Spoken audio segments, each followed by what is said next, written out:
እነዚህ ሁለቱ አንድ አይነት የሚመስሉን ከሆነና በአንድ አይነት የምናነባቸው ከሆነ ስህተት ነው። ምክንያቱም ይህ የመጀመሪያው የያዘው ሁለት ፊደሎችን ነው፣ እርሱም ላምንና ሐምዛን ማለት ነው። ስለዚህ ስናነባቸው ላምንና ሐምዛን ብቻ ነው የምናነባው።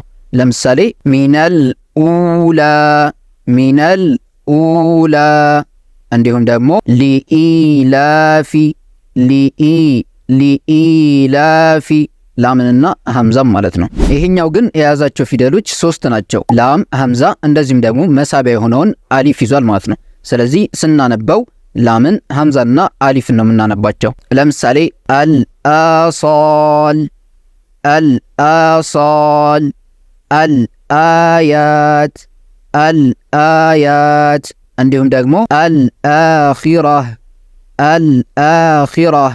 እዚህ ጋር ሶስት ፊደል እናነባለን ማለት ነው። ሐምዛ፣ ላምንና መሳቢያ የሆነውን አሊፍ። የመጀመሪያው ላይ ደግሞ ላምንና ሐምዛን ብቻ እናነባቸዋለን። ልዩነታቸው ይህ ነው ማለት ነው።